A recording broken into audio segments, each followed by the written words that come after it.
To you all, a very good evening to you all, and welcome back to the channel. I'm on my third shift of the week. Hope your week's going well at the moment. We're halfway there. I didn't shoot a video yesterday. Before I start, thank you for subscribing to the channel and still following me. I'm nearly at 200. I was at 200 and then somebody dropped off, so I apologise for that person. I really do. You don't know what you're missing out on.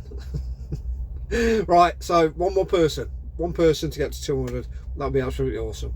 Right, so yeah, like I say, I'm on my third shift now. I didn't shoot one yesterday on my second shift because on my first shift I did mention that I was at Sainsbury's Stoke. When you reverse onto a bay, you look at the bay and you got the curtains, the side flaps that sort of protect or guide the trailer in.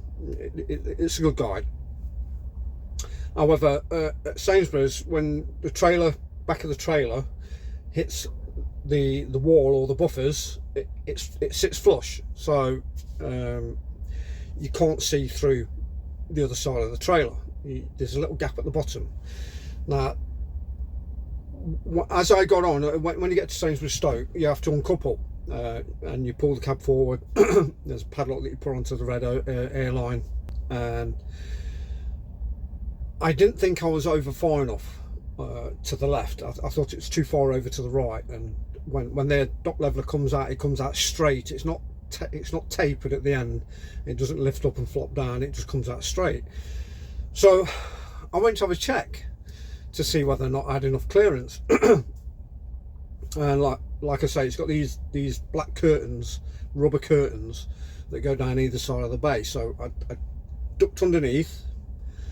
Because you've got to get to trailer height level to have a look, because there's only like a slight gap that you can see through to see whether or not you've got enough clearance. And I was fine. It was about an inch, but it makes a hell of a lot of difference. If I'd have been an inch over the other side, the dock leveler wouldn't have been engaged, which would have meant me coupling back up and readjusting the trailer so it fit on the bay correctly.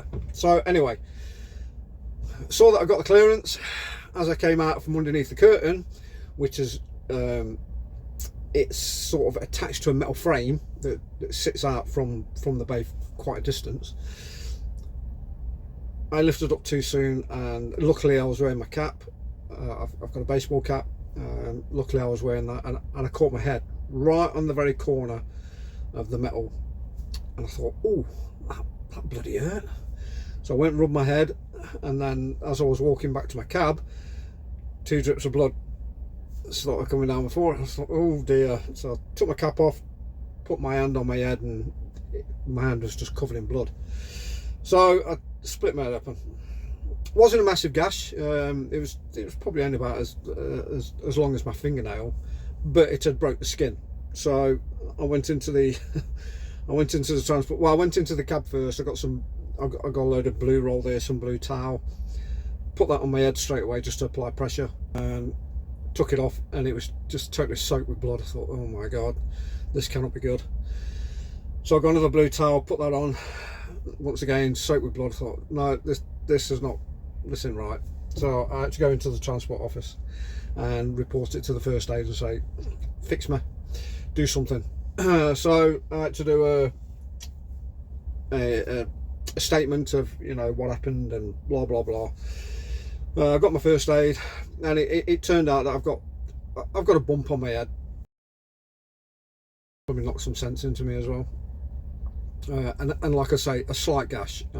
Obviously the first aid there going, oh, might need a stitch. Like, no, I won't. It'll be fine. I'll get home, I'll get some Vaseline on it, and then it'll be fine. I'll get some super glue and just stick the bloody thing together.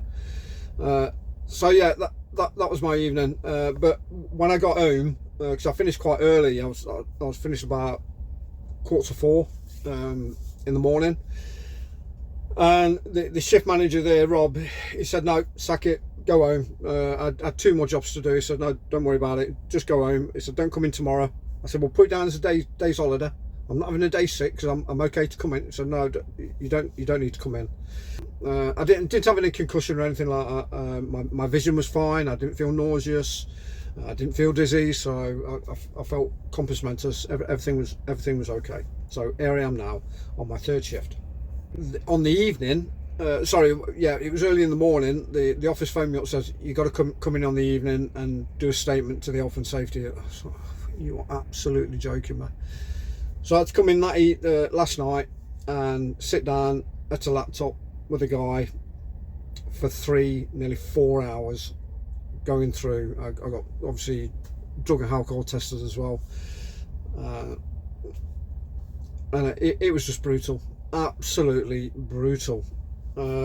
Yeah, just for a bump on my head, it was just insane. But that's their protocol, DHL's protocol. They've got to go through it. It's their policy, so you know, nothing I could have done about it. So here I am now on my third shift, and I've got a driving assessment. Not due to my mishap with my injury and my bump on my head. It's not due to that at all, but the driver training team here have got to catch up with doing assessments because they are falling behind. And the only shifts that we do, like I do 12-hour shifts, 12-hour, 13-hour shifts sometimes. It's very seldom I'll do a 10-hour shift, 10-hour shift. So now they've got to go out and they're doing runs to East Midlands Gateway or to Stoke, and I'm going to Stoke tonight. I've got to take a trailer there, empty trailer, and pick a load up. So that's my driving assessment, and it's with Chris, the guy that I played at Drayton Park when we were going to do a Texas Scramble Love Par Challenge. Never got a chance to do it, but we're going to do it this year. So yeah, I'm out with Chris, so we'll have a blast. He's just wanting to know if there's any driving ranges open later. I don't know. They usually close about 9 o'clock. There's none of them open in the UK. Not like in America. They're open 24/7 sometimes. I do believe that, you know, they've got 2 tiers, and we've got the same here as well. We've got 2 tiers. Somewhere in the UK there's some driving ranges with 2 tiers, but over in America it's a lot more exclusive, and obviously they're open a lot later, no doubt, in the warmer states, should I say. So yeah, that's me. That's my evening tonight. Obviously the health minister, that idiot that wanted the OAPs to die because their bins weren't being collected, what an absolute ale, he's gone. And they've got another health minister in now that that has said, if you want to be a llama, you can be a llama.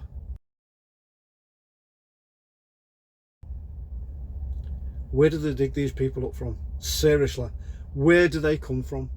I mean, I was looking at a clip with Lee Anderson from Reform, and I think he's absolutely on the ball. Everything he says is how the people of Britain are thinking. British people are thinking the same thoughts as him, and he's just bringing them to the forum, which I think is absolutely brilliant. And he said that if my kid wanted to be a cat, I'd treat him like a cat. And I recommend this to every parent out there. His child thinks they're a cat or a dog or a squirrel or a hamster or whatever, is treat them like the pet.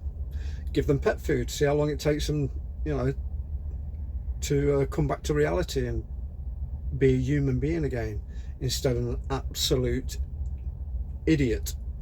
So yeah, he was on about, yeah, I'll kick them out at 10 o'clock at night and wait until 6 o'clock in the morning and let them back in. They'll have a cat litter bin where they can do the business. They'll have a bowl of water and some wet food, and that'll be them.